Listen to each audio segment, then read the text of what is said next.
श्री विष्णु सतनाम स्तोत्रम्। नारद उवाच।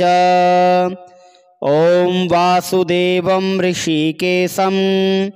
वामनं जलसायिनं जनार्दनं हरिं कृष्णं श्रीवक्षं गरुडध्वजं वराहं पुण्डरीकाक्षं नृसिंहं नरकान्तकम् अव्यक्तं शाश्वतं विष्णु मनन्तमजमव्ययं नारायणं गदाधक्षं गोविन्दं कीर्तिभाजनं गोवर्धनोद्धरं देवं भूधरं भुवनेश्वरं वेत्तारं यज्ञपुरुषं यज्ञेशं यज्ञवाहनं चक्रपाणिं गदापाणिं शङ्खपाणिं नरोत्तमं वैकुण्ठं दुष्टदमनं भोगर्भं पीतवाससां त्रिविक्रमं त्रिकालज्ञं त्रिमूर्तिनन्दिकेश्वरं रामं रामं हयग्रीवं भीमं रौद्रं भवोद्भवं श्रीपतिं श्रीधरं श्रीशं मङ्गलं मङ्गलायुधं दामोदरं दमोपेतं केशवं केशिसूदनं वरेण्यं वरदं विष्णु मानन्दं वासुदेवजं हिरण्यरेतसं दीप्तं पुराणं पुरुषोत्तमं सकलं निष्कलं शुद्धं निर्गुणं गुणशाश्वतं हिरण्यतनुसङ्काशं सूर्यायुतसमप्रभां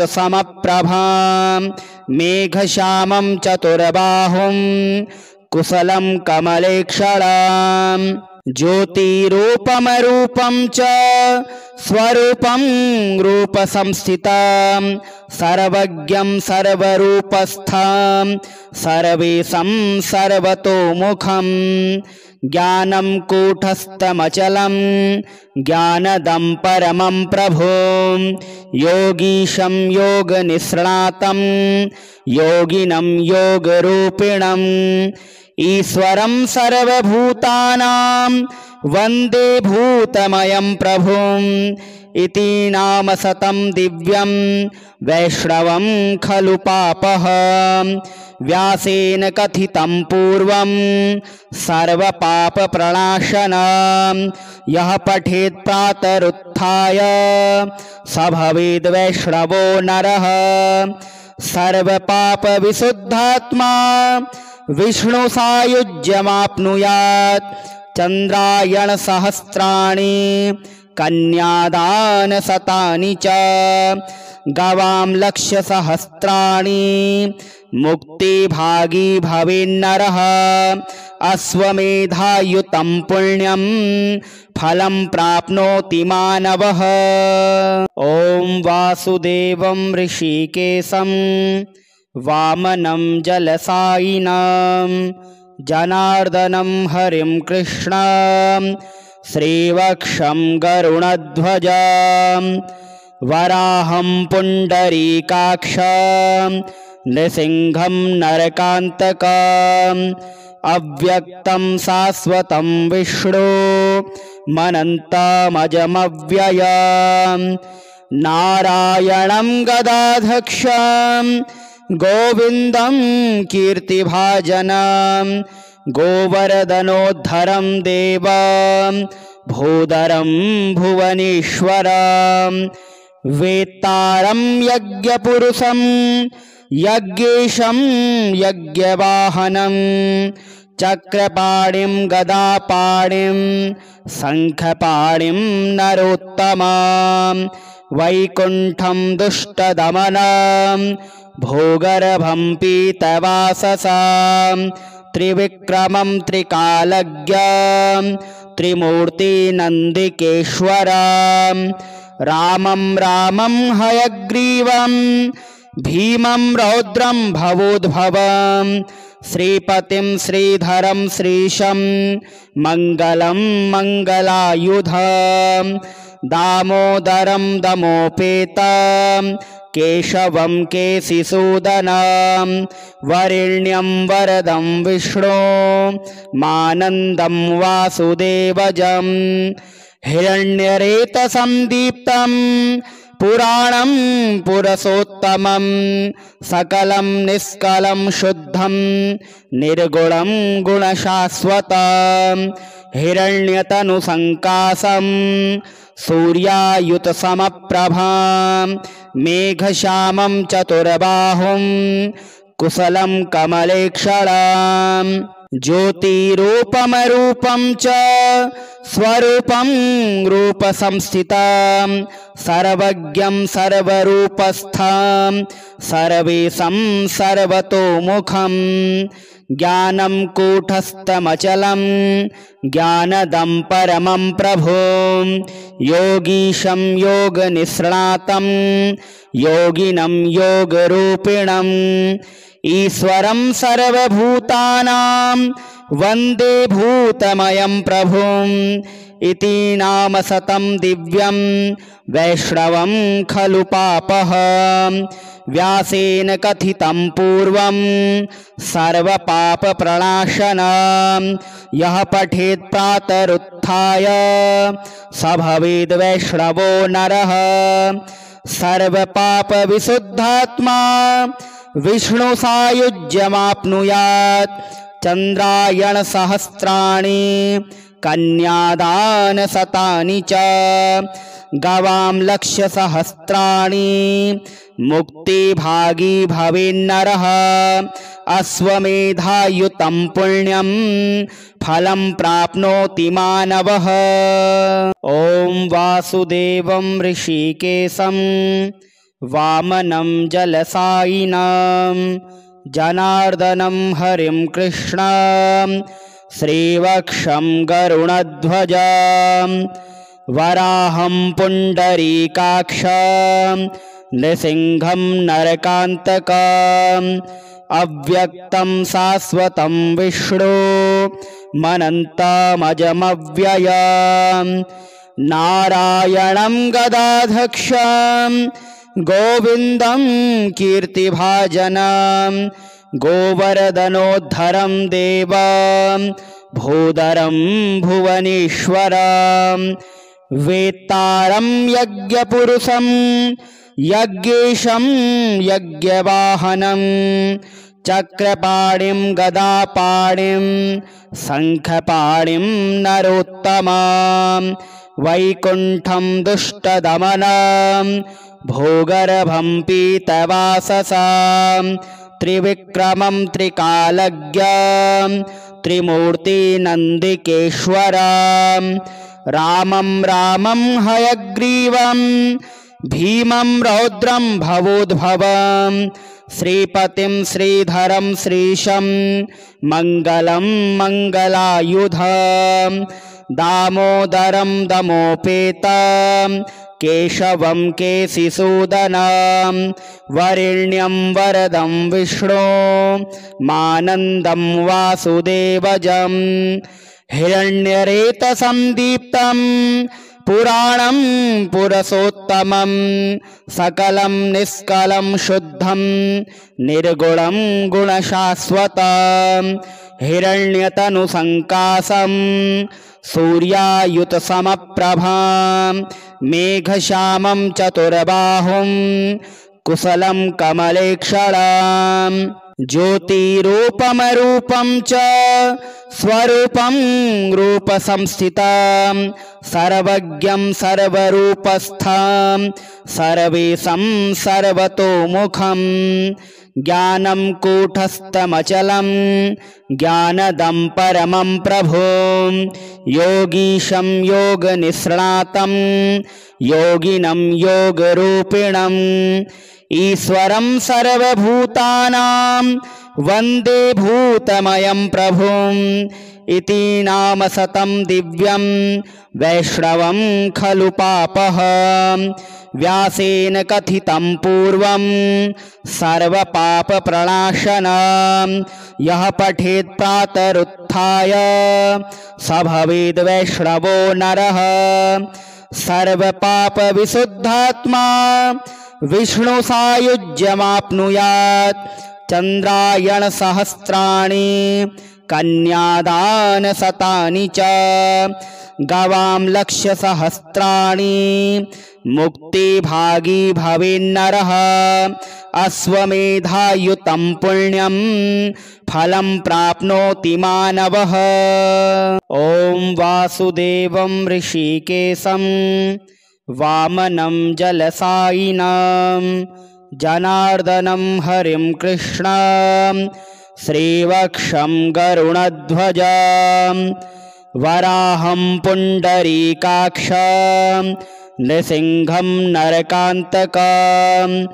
अव्यक्तं शाश्वतं विष्णु मनन्तमजमव्ययं नारायणं गदाधक्षं गोविन्दं कीर्तिभाजनं गोवर्धनोद्धरं देवं भूधरं भुवनेश्वरं वेत्तारं यज्ञपुरुषं यज्ञेशं यज्ञवाहनं चक्रपाणिं गदापाणिं शङ्खपाणिं नरोत्तमं वैकुण्ठं दुष्टदमनं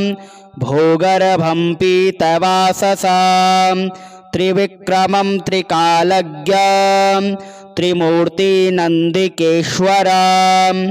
रामं रामं हयग्रीवं भीमं रौद्रं भवोद्भवं श्रीपतिं श्रीधरं श्रीशं मङ्गलं मङ्गलायुधं दामोदरं दमोपेतं केशवं केशिसूदनं वरेण्यं वरदं विष्णु मानन्दं वासुदेवजं हिरण्यरेतसं दीप्तं पुराणं पुरुषोत्तमं सकलं निष्कलं शुद्धं निर्गुणं गुणशाश्वतं हिरण्यतनुसङ्काशं सूर्यायुतसमप्रभां मेघश्यामं चतुर्बाहुं कुशलं कमलेक्षणं ज्योतिरूपमरूपं च स्वरूपं रूपसंस्थितं सर्वज्ञं सर्वरूपस्थं सर्वेशं सर्वतोमुखं ज्ञानं कूटस्थमचलं ज्ञानदं परमं प्रभुं योगीशं योगनिष्णातं योगिनं योगरूपिणम् ईश्वरं सर्वभूतानां वन्दे भूतमयं प्रभुं इति नाम शतं दिव्यं वैष्णवं खलु पापहं व्यासेन कथितं पूर्वं सर्वपापप्रणाशनं यः पठेत् प्रातरुत्थाय स भवेद् वैष्णवो नरः सर्वपापविशुद्धात्मा विष्णुसायुज्यमाप्नुयात् चन्द्रायणसहस्राणि कन्यादानशतानि च गवां लक्षसहस्राणि मुक्तिभागी भवेन्नरः अश्वमेधायुतं पुण्यं फलं प्राप्नोति मानवः। ॐ वासुदेवं ऋषिकेशं वामनं जलसायिनं जनार्दनं हरिं कृष्णं श्रीवक्षं गरुणध्वजं वराहं पुण्डरीकाक्षं नृसिंहं नरकान्तकम् अव्यक्तं शाश्वतं विष्णु मनन्तमजमव्ययं नारायणं गदाधक्षं गोविन्दं कीर्तिभाजनं गोवर्धनोद्धरं देवं भूधरं भुवनेश्वरं वेत्तारं यज्ञपुरुषं यज्ञेशं यज्ञवाहनं चक्रपाणिं गदापाणिं शङ्खपाणिं नरोत्तमां वैकुण्ठं दुष्टदमनं भूगर्भं पीतवाससां त्रिविक्रमं त्रिकालज्ञं त्रिमूर्तिनन्दिकेश्वरं रामं रामं हयग्रीवं भीमं रौद्रं भवोद्भवं श्रीपतिं श्रीधरं श्रीशं मङ्गलं मङ्गलायुधं दामोदरं दमोपेतं केशवं केशिसूदनं वरेण्यं वरदं विष्णो मानन्दं वासुदेवजं हिरण्यरेतसन्दीप्तं पुराणं पुरुषोत्तमं सकलं निष्कलं शुद्धं निर्गुणं गुणशाश्वतं हिरण्यतनुसङ्कासं सूर्यायुतसमप्रभां मेघश्यामं चतुर्बाहुं कुशलं कमलेक्षणां ज्योतिरूपमरूपं च स्वरूपं रूपसंस्थितं सर्वज्ञं सर्वरूपस्थं सर्वेशं सर्वतोमुखं ज्ञानं कूटस्थमचलं ज्ञानदं परमं प्रभुं योगीशं योगनिष्णातं योगिनं योगरूपिणम्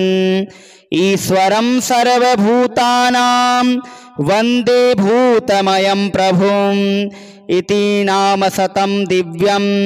वैष्णवं खलु पापहं व्यासेन कथितं पूर्वं सर्वपापप्रणाशनं यः पठेत् प्रातरुत्थाय स भवेद् वैष्णवो नरः सर्वपापविशुद्धात्मा विष्णु सायुज्यमाप्नुयात् चन्द्रायणसहस्राणि कन्यादानशतानि च गवां लक्षसहस्राणि मुक्तिभागी भवेन्नरः अश्वमेधायुतं पुण्यं फलं प्राप्नोति मानवः। ॐ वासुदेवं ऋषिकेशं वामनं जलसायिनं जनार्दनं हरिं कृष्णं श्रीवक्षं गरुणध्वजं वराहं पुण्डरीकाक्षं नृसिंहं नरकान्तकम् अव्यक्तं शाश्वतं विष्णु मनन्तमजमव्ययं नारायणं गदाधक्षं गोविन्दं कीर्तिभाजनं गोवर्धनोद्धरं देवं भूधरं भुवनेश्वरं वेत्तारं यज्ञपुरुषं यज्ञेशं यज्ञवाहनं चक्रपाणिं गदापाणिं शङ्खपाणिं नरोत्तमां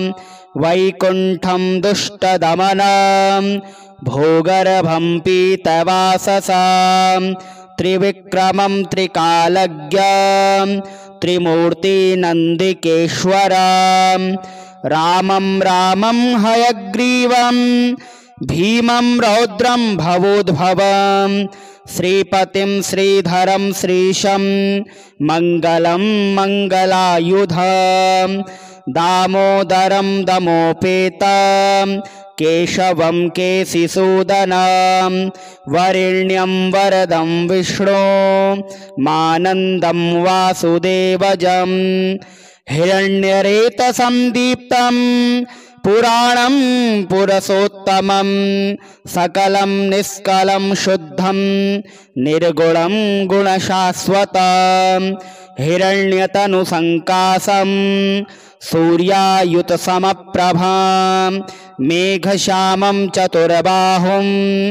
कुशलं कमलेक्षणां ज्योतिरूपमरूपं च स्वरूपं रूपसंस्थितं सर्वज्ञं सर्वरूपस्थं सर्वेशं सर्वतोमुखं ज्ञानं कूटस्थमचलं ज्ञानदं परमं प्रभुं योगीशं योगनिष्णातं योगिनं योगरूपिणम् ईश्वरं सर्वभूतानां वन्दे भूतमयं प्रभुम् इति नाम सतं दिव्यं वैष्णवं खलु पापः व्यासेन कथितं पूर्वं सर्वपापप्रणाशनं यः पठेत् प्रातरुत्थाय स भवेद् वैष्णवो नरः सर्वपापविशुद्धात्मा विष्णु सायुज्यमाप्नुयात् चन्द्रायण सहस्राणि कन्यादान शतानि च गवां लक्ष्य सहस्राणि मुक्तिभागी भवेन्नरः अश्वमेधायुतं पुण्यं फलं प्राप्नोति मानवः। ॐ वासुदेवं ऋषिकेशं वामनं जलसायिनं जनार्दनं हरिं कृष्णं श्रीवक्षं गरुणध्वजं वराहं पुण्डरीकाक्षं नृसिंहं नरकान्तकम् अव्यक्तं शाश्वतं विष्णु मनन्तमजमव्ययं नारायणं गदाधक्षं गोविन्दं कीर्तिभाजनं गोवर्धनोद्धरं देवं भूधरं भुवनेश्वरं वेत्तारं यज्ञपुरुषं यज्ञेशं यज्ञवाहनं चक्रपाणिं गदापाणिं शङ्खपाणिं नरोत्तमं वैकुण्ठं दुष्टदमनं भोगर्भं पीतवाससां त्रिविक्रमं त्रिकालज्ञं त्रिमूर्तिनन्दिकेश्वरं रामं रामं हयग्रीवं भीमं रौद्रं भवोद्भवं श्रीपतिं श्रीधरं श्रीशं मङ्गलं मङ्गलायुधं दामोदरं दमोपेतं केशवं केशिसूदनं वरेण्यं वरदं विष्णु मानन्दं वासुदेवजं हिरण्यरेतसन्दीप्तं पुराणं पुरुषोत्तमं सकलं निष्कलं शुद्धं निर्गुणं गुणशाश्वतं हिरण्यतनुसङ्काशं सूर्यायुतसमप्रभां मेघश्यामं चतुर्बाहुं कुशलं कमलेक्षणं ज्योतिरूपमरूपं च स्वरूपं रूपसंस्थितं सर्वज्ञं सर्वरूपस्थं सर्वेशं सर्वतोमुखं ज्ञानं कूटस्थमचलं ज्ञानदं परमं प्रभुं योगीशं योगनिष्णातं योगिनं योगरूपिणम् ईश्वरं सर्वभूतानां वन्दे भूतमयं प्रभुम् इति नाम सतं दिव्यं वैष्णवं खलु पापः व्यासेन कथितं पूर्वं सर्वपापप्रणाशनं यः पठेत् प्रातरुत्थाय स भवेद् वैष्णवो नरः सर्वपापविशुद्धात्मा विष्णु सायुज्यमाप्नुयात् चन्द्रायण सहस्राणि कन्यादान शतानि च गवां लक्ष्य सहस्राणि मुक्तिभागी भवेन्नरः अश्वमेधायुतं पुण्यं फलं प्राप्नोति मानवः। ॐ वासुदेवं ऋषिकेशं वामनं जलसायिनं जनार्दनं हरिं कृष्णं श्रीवक्षं गरुणध्वजं वराहं पुण्डरीकाक्षं नृसिंहं नरकान्तकम् अव्यक्तं शाश्वतं विष्णु मनन्तमजमव्ययम् नारायणं गदाधक्षं गोविन्दं कीर्तिभाजनं गोवर्धनोद्धरं देवं भूधरं भुवनेश्वरं वेत्तारं यज्ञपुरुषं यज्ञेशं यज्ञवाहनं चक्रपाणिं गदापाणिं शङ्खपाणिं नरोत्तमं वैकुण्ठं दुष्टदमनं भूगर्भं पीतवाससां त्रिविक्रमं त्रिकालज्ञं त्रिमूर्तिनन्दिकेश्वरं रामं रामं हयग्रीवं भीमं रौद्रं भवोद्भवं श्रीपतिं श्रीधरं श्रीशं मङ्गलं मङ्गलायुधं दामोदरं दमोपेतं केशवं केशिसूदनं वरेण्यं वरदं विष्णु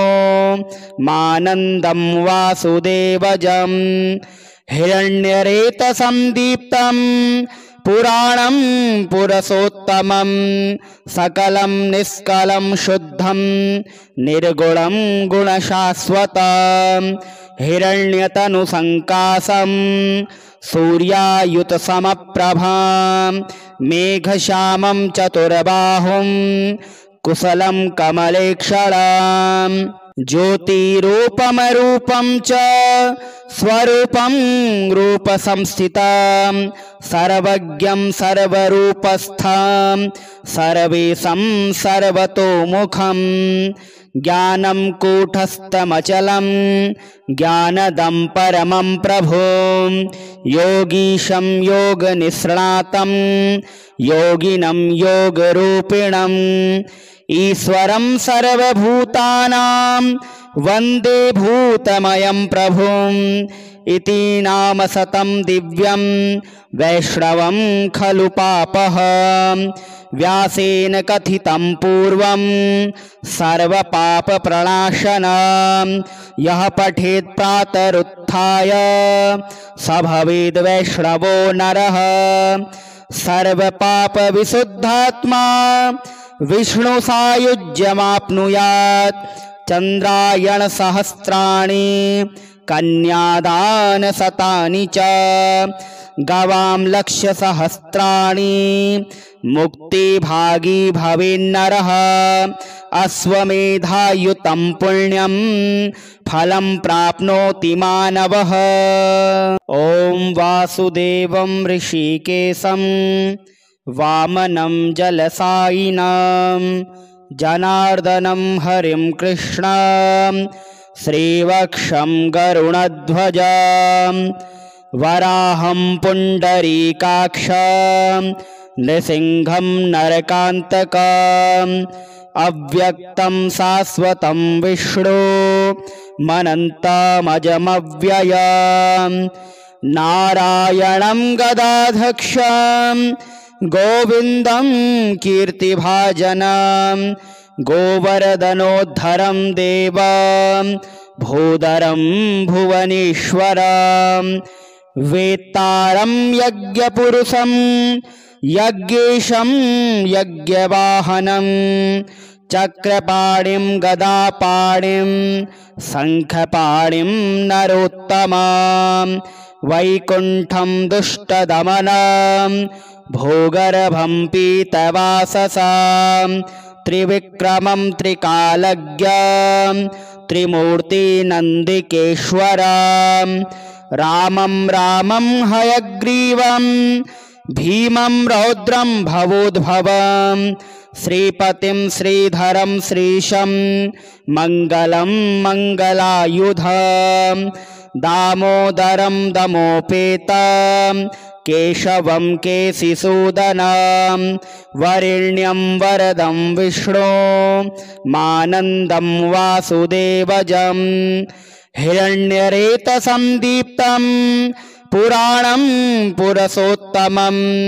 सकलं निष्कलं शुद्धं निर्गुणं गुणशाश्वतं हिरण्यतनुसङ्कासं सूर्यायुतसमप्रभां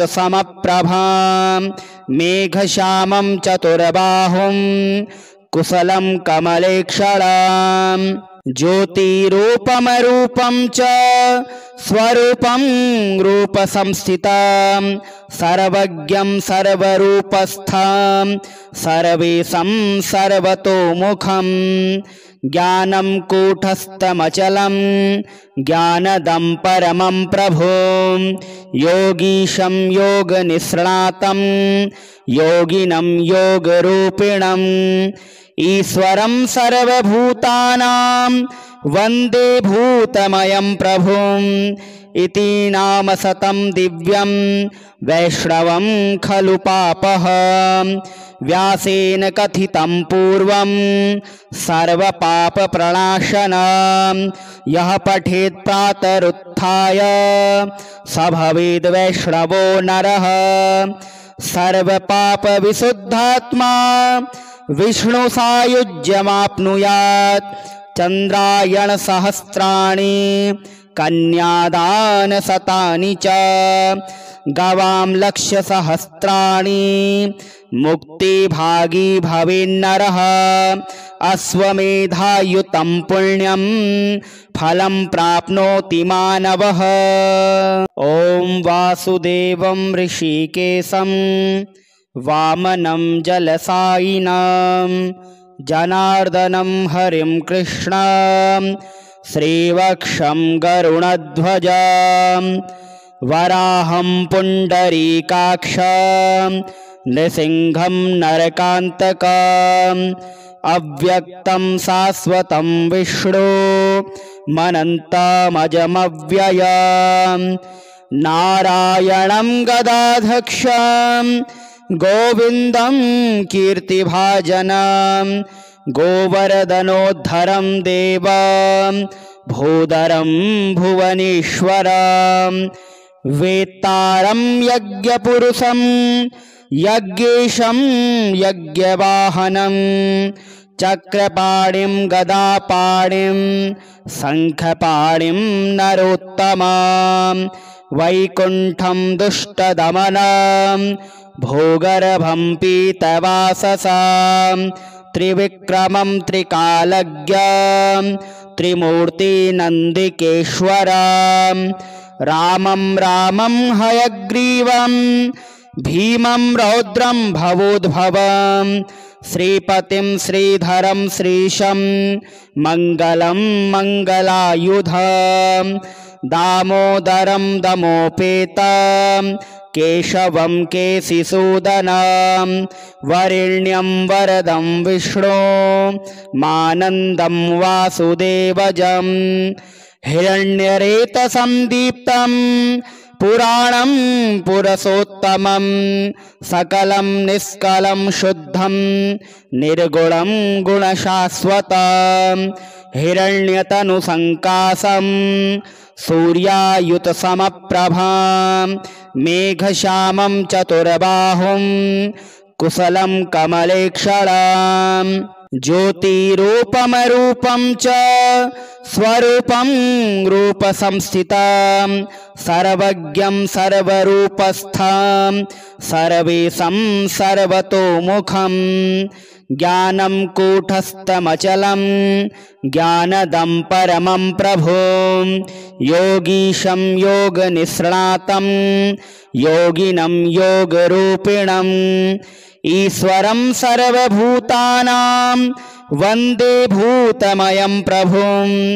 इति नाम सतं दिव्यं वैष्णवं खलु पापहं व्यासेन कथितं पूर्वं सर्वपापप्रणाशनं यः पठेत् प्रातरुत्थाय स भवेद् वैष्णवो नरः सर्वपापविशुद्धात्मा विष्णु सायुज्यमाप्नुयात्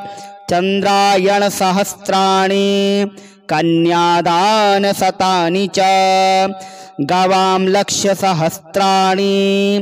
मुक्तिभागी भवेन्नरः अश्वमेधायुतं पुण्यं फलं प्राप्नोति मानवः। ॐ वासुदेवं ऋषिकेशं वामनं जलसायिनं जनार्दनं हरिं कृष्णं श्रीवक्षं गरुडध्वजं वराहं पुण्डरीकाक्षं नृसिंहं नरकान्तकम् अव्यक्तं शाश्वतं विष्णु मनन्तमजमव्ययं नारायणं गदाधक्षं गोविन्दं कीर्तिभाजनं गोवर्धनोद्धरं देवं भूधरं भुवनेश्वरं वेत्तारं यज्ञपुरुषं यज्ञेशं यज्ञवाहनं चक्रपाणिं गदापाणिं शङ्खपाणिं नरोत्तमं वैकुण्ठं दुष्टदमनं भूगर्भं पीतवाससां त्रिविक्रमं त्रिकालज्ञं त्रिमूर्तिनन्दिकेश्वरं रामं रामं हयग्रीवं भीमं रौद्रं भवोद्भवं श्रीपतिं श्रीधरं श्रीशं मङ्गलं मङ्गलायुधं दामोदरं दमोपेतं केशवं केशिसूदनं वरेण्यं वरदं विष्णु मानन्दं वासुदेवजं हिरण्यरेतसन्दीप्तं पुराणं पुरुषोत्तमं सकलं निष्कलं शुद्धं निर्गुणं गुणशाश्वतं हिरण्यतनुसङ्काशं सूर्यायुतसमप्रभां मेघश्यामं चतुर्बाहुं कुशलं कमलेक्षणं ज्योतिरूपमरूपं च स्वरूपं रूपसंस्थितं सर्वज्ञं सर्वरूपस्थं सर्वेशं सर्वतोमुखं ज्ञानं कूटस्थमचलं ज्ञानदं परमं प्रभुं योगीशं योगनिष्णातं योगिनं योगरूपिणम् ईश्वरं सर्वभूतानां वन्दे भूतमयं प्रभुं इति नाम शतं दिव्यं वैष्णवं खलु पापहं व्यासेन कथितं पूर्वं सर्वपापप्रणाशनं यः पठेत् प्रातरुत्थाय स भवेद् वैष्णवो नरः सर्वपापविशुद्धात्मा विष्णु सायुज्यमाप्नुयात् चन्द्रायणसहस्राणि कन्यादानशतानि च गवां लक्ष्यसहस्राणि मुक्तिभागी भवेन्नरः अश्वमेधायुतं पुण्यं फलं प्राप्नोति मानवः। ॐ वासुदेवं ऋषिकेशं वामनं जलसायिनं जनार्दनं हरिं कृष्णं श्रीवक्षं गरुडध्वजं वराहं पुण्डरीकाक्षं नृसिंहं नरकान्तकम् अव्यक्तं शाश्वतं विष्णु मनन्तमजमव्ययं नारायणं गदाधक्षं गोविन्दं कीर्तिभाजनं गोवर्धनोद्धरं देवं भूधरं भुवनेश्वरं वेत्तारं यज्ञपुरुषं यज्ञेशं यज्ञवाहनं चक्रपाणिं गदापाणिं शङ्खपाणिं नरोत्तमं वैकुण्ठं दुष्टदमनं भूगर्भं पीतवाससां त्रिविक्रमं त्रिकालज्ञं त्रिमूर्तिनन्दिकेश्वरं रामं रामं हयग्रीवं भीमं रौद्रं भवोद्भवं श्रीपतिं श्रीधरं श्रीशं मङ्गलं मङ्गलायुधं दामोदरं दमोपेतं केशवं केशिसूदनं वरेण्यं वरदं विष्णो मानन्दं वासुदेवजं हिरण्यरेतसंदीप्तं पुराणं पुरुषोत्तमं सकलं निष्कलं शुद्धं निर्गुणं गुणशाश्वतं हिरण्यतनुसङ्कासं सूर्यायुतसमप्रभां मेघश्यामं चतुर्बाहुं कुशलं कमलेक्षणां ज्योतिरूपमरूपं च स्वरूपं रूपसंस्थितं सर्वज्ञं सर्वरूपस्थं सर्वेशं सर्वतोमुखं ज्ञानं कूटस्थमचलं ज्ञानदं परमं प्रभुं योगीशं योगनिष्णातं योगिनं योगरूपिणम् ईश्वरं सर्वभूतानां वन्दे भूतमयं प्रभुम् इति नाम शतं दिव्यं वैष्णवं खलु पापहं व्यासेन कथितं पूर्वं सर्वपापप्रणाशनं यः पठेत् प्रातरुत्थाय स भवेद् वैष्णवो नरः सर्वपापविशुद्धात्मा विष्णुसायुज्यमाप्नुयात् चन्द्रायणसहस्राणि कन्यादानशतानि च गवां लक्षसहस्राणि मुक्तिभागी भवेन्नरः अश्वमेधायुतं पुण्यं फलं प्राप्नोति मानवः। ॐ वासुदेवं ऋषिकेशं वामनं जलसायिनं जनार्दनं हरिं कृष्णं श्रीवक्षं गरुणध्वजं वराहं पुण्डरीकाक्षं नृसिंहं नरकान्तकम् अव्यक्तं शाश्वतं विष्णु मनन्तमजमव्ययं नारायणं गदाधक्षं गोविन्दं कीर्तिभाजनं गोवर्धनोद्धरं देवं भूधरं भुवनेश्वरं वेत्तारं यज्ञपुरुषं यज्ञेशं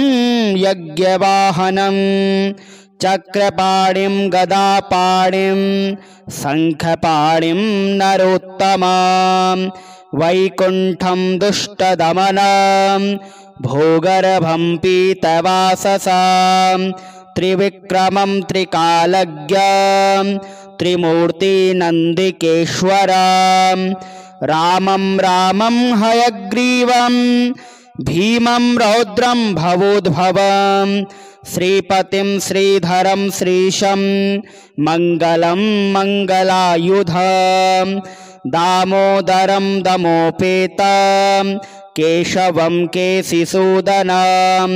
वरेण्यं वरदं विष्णो मानन्दं वासुदेवजं हिरण्यरेतसंदीप्तं पुराणं पुरुषोत्तमं सकलं निष्कलं शुद्धं निर्गुणं गुणशाश्वतं हिरण्यतनुसङ्कासं सूर्यायुतसमप्रभां मेघश्यामं चतुर्बाहुं कुशलं कमलेक्षणां ज्योतिरूपमरूपं च स्वरूपं रूपसंस्थितं सर्वज्ञं सर्वरूपस्थं सर्वेशं सर्वतोमुखं ज्ञानं कूटस्थमचलं ज्ञानदं परमं प्रभुं योगीशं योगनिष्णातं योगिनं योगरूपिणम् ईश्वरं सर्वभूतानां वन्दे भूतमयं प्रभुम् इति नाम शतं दिव्यं वैष्णवं खलु पापहं व्यासेन कथितं पूर्वं सर्वपापप्रणाशनं यः पठेत् प्रातरुत्थाय स भवेद् वैष्णवो नरः सर्वपापविशुद्धात्मा विष्णुसायुज्यमाप्नुयात्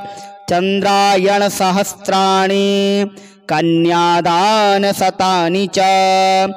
गवां लक्षसहस्राणि मुक्तिभागी भवेन्नरः अश्वमेधायुतं पुण्यं फलं प्राप्नोति मानवः। ॐ वासुदेवं ऋषिकेशं वामनं जलसायिनं जनार्दनं हरिं कृष्णं श्रीवक्षं गरुणध्वजं वराहं पुण्डरीकाक्षं नृसिंहं नरकान्तकम् अव्यक्तं शाश्वतं विष्णु मनन्तमजमव्ययं नारायणं गदाधक्षं गोविन्दं कीर्तिभाजनं गोवर्धनोद्धरं देवं भूधरं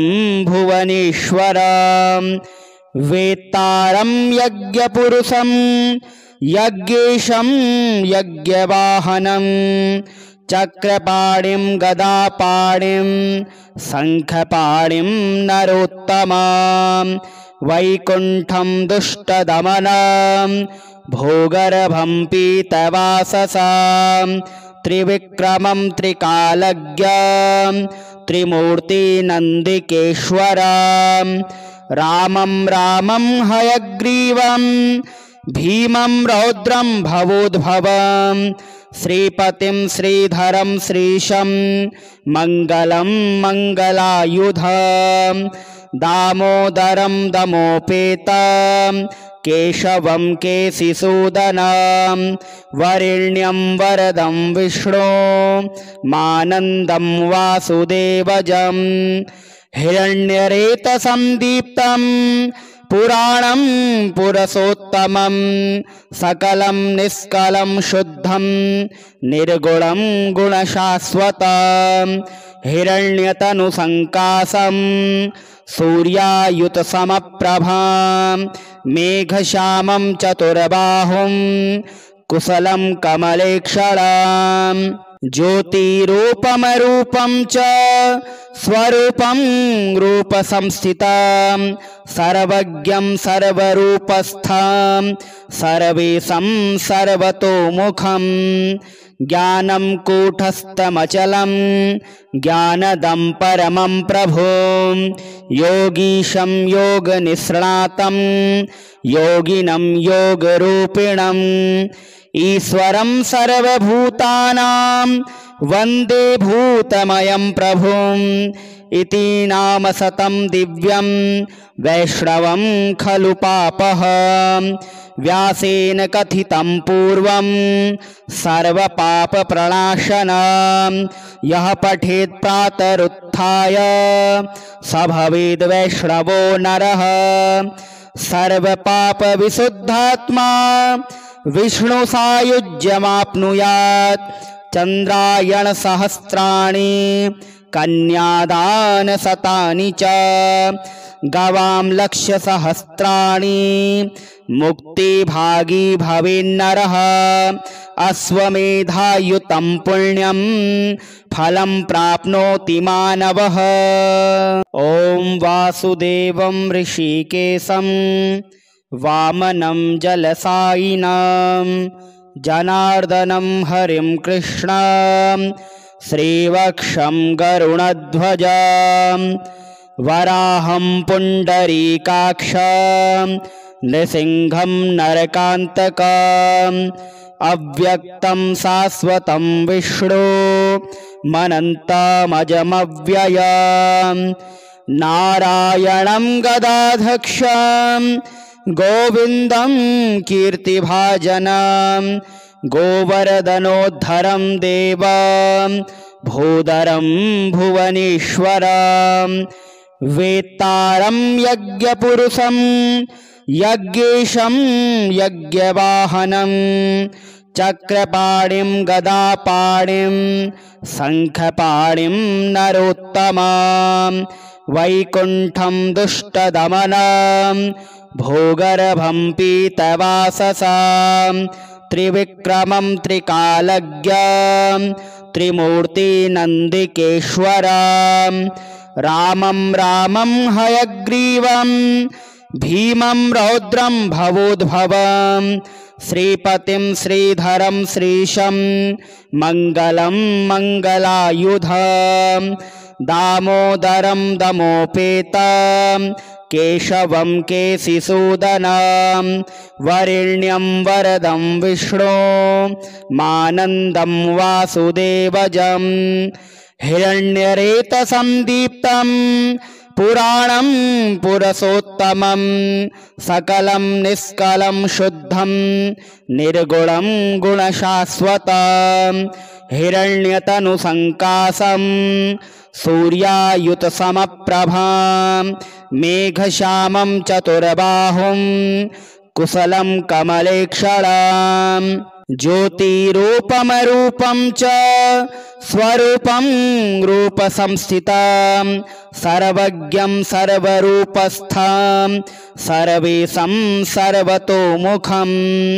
ज्ञानं कूटस्थमचलं ज्ञानदं परमं प्रभुं योगीशं योगनिष्णातं योगिनं योगरूपिणम् ईश्वरं सर्वभूतानां वन्दे भूतमयं प्रभुम् इति नाम सतं दिव्यं वैष्णवं खलु पापहं व्यासेन कथितं पूर्वं सर्वपापप्रणाशनं यः पठेत् प्रातरुत्थाय स भवेद् वैष्णवो नरः सर्वपापविशुद्धात्मा विष्णुसायुज्यमाप्नुयात् चन्द्रायणसहस्राणि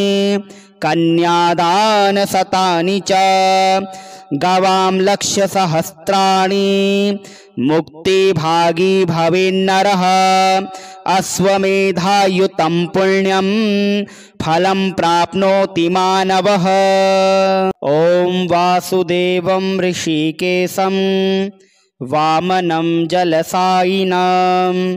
जनार्दनं हरिं कृष्णं श्रीवक्षं गरुणध्वजं वराहं पुण्डरीकाक्षं नृसिंहं नरकान्तकम् अव्यक्तं शाश्वतं विष्णु मनन्तमजमव्ययं नारायणं गदाधक्षं गोविन्दं कीर्तिभाजनं गोवर्धनोद्धरं देवं भूधरं भुवनेश्वरं वेत्तारं यज्ञपुरुषं यज्ञेशं यज्ञवाहनं चक्रपाणिं गदापाणिं शङ्खपाणिं नरोत्तमां वैकुण्ठं दुष्टदमनं भूगर्भं पीतवाससां त्रिविक्रमं त्रिकालज्ञं त्रिमूर्तिनन्दिकेश्वरं रामं रामं हयग्रीवं